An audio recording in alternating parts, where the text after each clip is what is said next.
दोस्तों, आज हम ऐसे इंसान के बारे में बात करेंगे जिन्हें आप रियल लाइफ का टोनी स्टार्क भी कह सकते हैं। एवेंजर मूवी के आयरन मैन की तरह इन्होंने भी वो किया जो इनका दिल किया। Real life iron man, risk taker, innovative and one of the most adventurous businessman Elon Musk के बारे में हम आज बात करेंगे। एलोन मस्क है कौन? Futuristic, future oriented, barrier free thinking रखने वाले इंसान हैं। एलोन मस्क जैसे लोग सदी में सिर्फ 2-4 ही पैदा होते हैं। 10-12 साल की उम्र में ही वो इतनी किताबें पढ़ चुके थे जो एक ग्रेजुएट भी नहीं पढ़ पाता।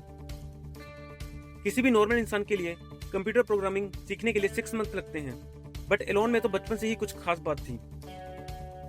9 साल की उम्र में जब एलोन को इनका पहला कंप्यूटर मिला तो उस टाइम इसके साथ इन्हें एक प्रोग्रामिंग की बुक भी मिली, और इस 9 साल के बच्चे ने दिन रात पढ़ के इस बुक की मदद से प्रोग्रामिंग नॉलेज सीखी और 12 साल की उम्र में घर पड़े एक कंप्यूटर से वीडियो गेम बना डाली, जो उन्होंने एक ऑनलाइन गेम कंपनी को $500 में सेल कर दी।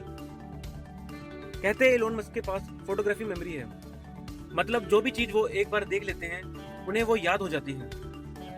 एलोन को स्कूल में काफी बुली किया जाता था। साथ के लड़के बहुत तंग करते थे और मारते थे, और इसकी वजह से ही यह बंदा ज्यादातर वक्त पढ़ने में लगा देता था। बचपन में एलोन किसी से बात करते करते अपनी ही सोच में गुम हो जाते थे, तो इनके पेरेंट्स को लगा शायद एलोन को सुनने में कोई प्रॉब्लम है, तो इसलिए इनके कान का ऑपरेशन भी करवाया गया, बट कोई फर्क नहीं पड़ा। फिर बाद में इनके पेरेंट्स को पता चला कि एलोन का फोकस लेवल इतना ज्यादा है कि अगर ये एक बार डीप सोचना शुरू करें तो इनको आसपास की आवाजें तक सुनाई नहीं देती है। इतना ज्यादा डीप फोकस था इस इंसान का। इनकी वर्ल्ड क्लास कंपनी की लिस्ट में Zip two, PayPal, X.com, SpaceX, Tesla, SolarCity, Hyperloop, OpenAI, Neuralink, the Boring Company, जिनमें से पेपाल, स्पेसएक्स, सोलरसिटी और हाइपरलूप की चर्चा पूरी दुनिया कर रही है। कॉलेज खत्म होने के बाद 1995 में अपने भाई किम्बल के साथ मिलकर इन्होंने जिप2 की शुरुआत की, और अपने सभी बिजनेस में इनोवेशन ही इनका स्ट्रॉन्ग पिलर था। सिर्फ 5 साल के बाद एलोन ने ये कंपनी $307 मिलियन में कॉम्पैक्ट को बेच दी। उसमें से एलोन का शेयर था 7% इक्विटी, जो लगभग $22 मिलियन था। अब ये अमीर आदमी की तरह ऐश कर सकते थे, यंग थे, लेकिन इन्होंने वो पूरे $22 मिलियन एक एक करके इन्वेस्ट करने शुरू कर दिए। अब ये एक दिन बैंक गए, इन्होंने देखा यहाँ लंबी लंबी लाइन लगी हुई है। फिर इस प्रॉब्लम को सोल्व करने के लिए इन्होंने शुरू की X.com। एलोन की ये कंपनी ऑनलाइन ट्रांजैक्शन की ऑनलाइन बैंकिंग कंपनी थी। शुरू में लोगों का ट्रस्ट इशू था, बाद में लोगों के ट्रस्ट के साथ ये कंपनी बहुत जल्दी ग्रो कर गई, और आगे चलकर X.com इन्फिनिटी नाम की कंपनी के साथ मर्ज हो गई, और इसका नाम पड़ गया पेपाल। दुनिया भर में आज पेपाल काफी फेमस है।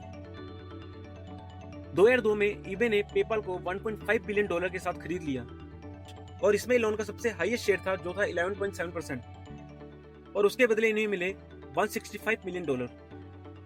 पेपाल के सभी शेयर होल्डर ने पेपाल बेचने के बाद बड़ी बड़ी कंपनियां बनाई, जिसमें यूट्यूब, लिंक्डइन, टेस्ला एंड किवा जैसे बड़े बड़े ब्रांड शामिल हैं। पेपाल के बाद एलोन यहाँ भी नहीं रुके। फिर इन्होंने सोचा मंगल ग्रह पे जीवन होना चाहिए। इन्होंने सोचा मंगल ग्रह पे पेड़ उगाऊंगा, लोगों को बसाऊंगा। ये रशिया गए। रशिया जाके इन्होंने बोला कुछ ऐसे रॉकेट का अरेंजमेंट किया जाए जिससे मैं मंगल ग्रह पे जा सकूं। उन्होंने इनको प्रपोजल दिया कि $8 मिलियन लगेंगे। इन्होंने सोचा कि $8 मिलियन तो बहुत ज्यादा है। इन्होंने काफी नेगोशिएट करने की कोशिश की, तो इनके प्रोजेक्ट को ही रिजेक्ट कर दिया गया, और ये वापस आ गए। वापस आके इन्होंने सोचा $8 मिलियन तो एक रॉकेट का बहुत ज्यादा है, तो ये पढ़ने लगे। इन्होंने सोचा क्यों ना कुछ ऐसा किया जाए कि रीयूजेबल रॉकेट बनाए जाएं। रॉकेट साइंस की पढ़ाई तो इन्होंने फॉर्मली तो की नहीं थी, तो इन्होंने खुद से ही इंटरनेट और किताबों से पढ़कर रॉकेट साइंस की नॉलेज ली। बट किसी भी चीज को जीरो से शुरू करना इतना आसान नहीं था, क्योंकि इन्होंने स्पेस एक्स के साथ साथ टेस्ला मोटर में भी पैसे डाल दिए थे। और एक टाइम ऐसा आया जब ये दोनों कंपनी डूबने के कगार में थी, क्योंकि रॉकेट को ऑर्बिट पे पहुंचाना और वापस अर्थ पे रीयूजेबल के लिए लाना बहुत मुश्किल था।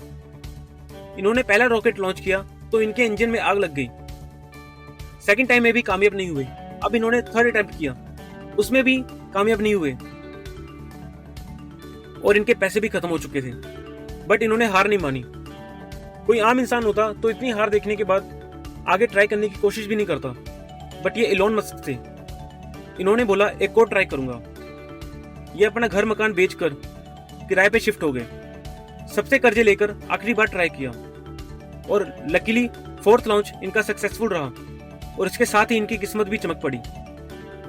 स्पेस एक्स की कामयाबी देखकर नासा ने इन्हें $1.5 बिलियन का प्रोजेक्ट दिया और इनकी डूबती नैया पार लगा दी। टेस्ला मोटर में भी इनको फेलियर का सामना करना पड़ा। जो पहली गाड़ी बनी वो अपनी कॉस्ट से डबल कॉस्ट पे चली गई थी। सेकंड अटेम्प्ट में भी कुछ खास नहीं कर पाए, बट थर्ड अटेम्प्ट में सक्सेसफुल हुए और रीजनेबल कॉस्ट पे कार लॉन्च कर दी। SpaceX, X.com, PayPal, Tesla, सब पे इनको कोई ना कोई प्रॉब्लम आई, बट इन्होंने हार नहीं मानी और यही बात इन्हें एलोन मस्क से द एलोन मस्क बनाती है। आज इनकी टोटल नेटवर्थ $46 बिलियन है और ये फोर्ब्स की लिस्ट में 31st richest person in the world में आते हैं।